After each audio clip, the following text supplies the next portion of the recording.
the viewer, were placed in the shoes of a Russian mobster tasked with killing a powerful secret agent known as a nobody. Would you know how to beat him?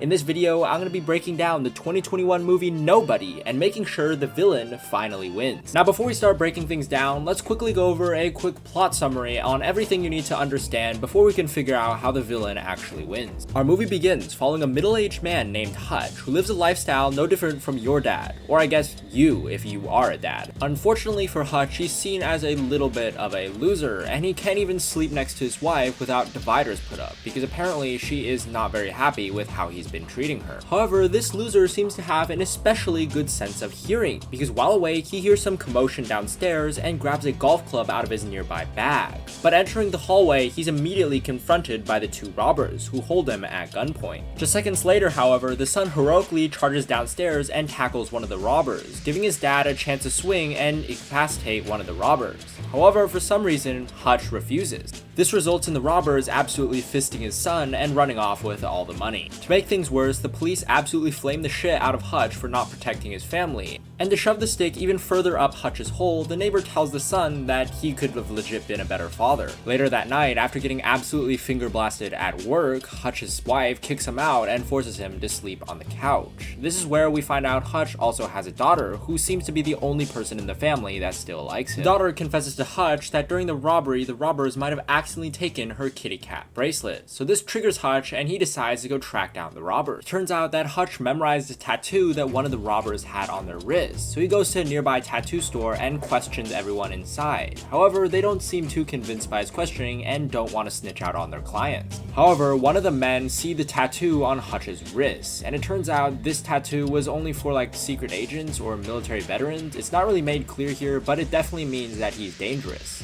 So they just answer all of his questions. Hutch then makes the way to the robber's house and he beats the shit out of them, only to find that they don't have the kitty cat bracelet. He gets really triggered and starts punching the wall and then takes the bus ride home. Luckily for him, he can blow off even more steam because a bunch of drunk people enter the bus and start intimidating all of the passengers. I don't want to get banned off YouTube or anything like Andrew Tate, so I'm going to cut out all of the violence except for this little portion, but basically Hutch kills all of the mobsters except for one, leaving him to breathe on a fucking tube on the floor. After this, we're introduced to the villain of the movie, and we can finally start breaking down on how he could have taken steps to ultimately defeat Hutch. He's a Russian mobster who owns a series of businesses, and here we can see him in a bar being extremely violent towards even other mobsters, so we can tell how powerful he actually is. The mobster then rushes to the hospital because he's been informed that his nephew, which was on the bus that Hutch killed everyone, was the guy breathing out of the tube, and now he's been turned into a complete vegetable.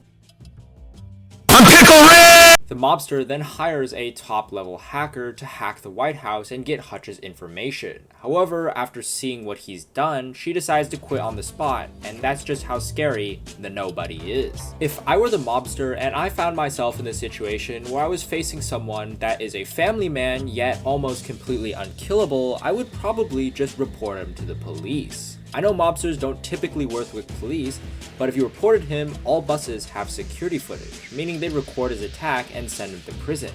That way you could literally just hire a corrupt prison guard or some other prisoners and kill him when he doesn't have access to any weapons. However, this mobster, like many other dumb villains, decide to take things into their own hands, and this is where the trouble starts. As Hutch is having dinner with his family, clearly in a better mood than before, he looks outside only to see a bunch of strange vehicles approaching his house, and he had previously got a phone call warning him on what was going to happen from one of his agent friends. So obviously he brought his family to the safe room and prepared for a fight. Now, I think that's a super big mistake on the mobster's end. Why would you send a bunch of soldiers in large vehicles to the nobody's house, knowing that he's perfectly capable of fighting them off?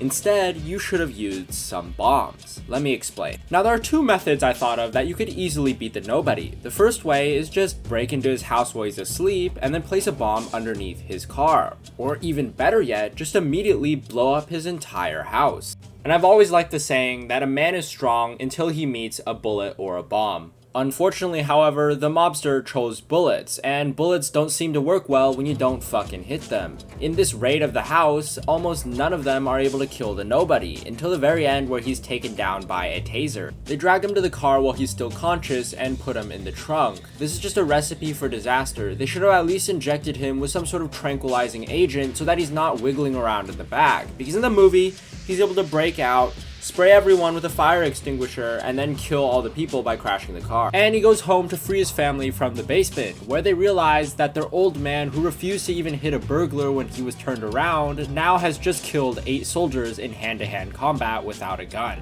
Hutch then decides to bring his family to a safe house and burns down his entire house, making sure to destroy all the evidence. The mobster then made yet another mistake by trying to take down Hutch's dad, who he didn't research, and although he is an old man, turned out to be a brilliant assassin as well.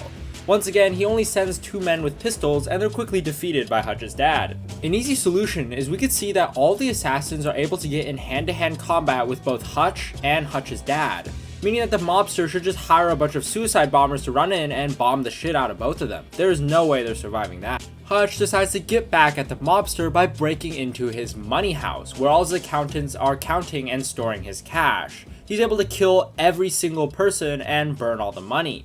All I gotta ask for the mobster is, can you just put a better lock on the door so you can't break in? Hutch then pays the mobster a visit at his very own bar with his hand attached to a mine, and offers the mobster a deal. They would both walk their separate ways and no one would get hurt. Honestly, this is not a bad deal for the mobster because you could just wait a few years and hunt him down the line when he is least expecting it. Instead though, when Hutch leaves, the mobster chases after him with a gun and fires shots, causing a chase to ensue. The best solution I could think of if I were the mobster is you're extremely rich, so you could just hire someone to figure out the location of Hutch's kids, and then kidnap his kids and trade Hutch's life for his kid's life. Or you could just trade Hutch's life and then kill the kids as well if you roll like that. During the chase, the mobster whips out a machine gun and starts shooting at Hutch's car, which honestly is not a bad idea. However, a better one is to be like ISIS and shoot rocket launchers out of cars instead, because that would just blow up Hutch's car and not allow him to escape. Instead, they get lured into Hutch's workplace, which it turns out he bought using gold bars and then converted it into a killing range, along with his secret agent friend and his dad. The nobody in his crew is able to take out all of the mobster's men, leaving only the mobster behind. The mobster probably couldn't have done too much in this situation anyways, but the way he was defeated was kind of bullshit. Hutch charges him with a blast shield with a grenade tied to the other end. However, the mobster just kept shooting the shield instead of shooting the guy's feet, which were fully exposed.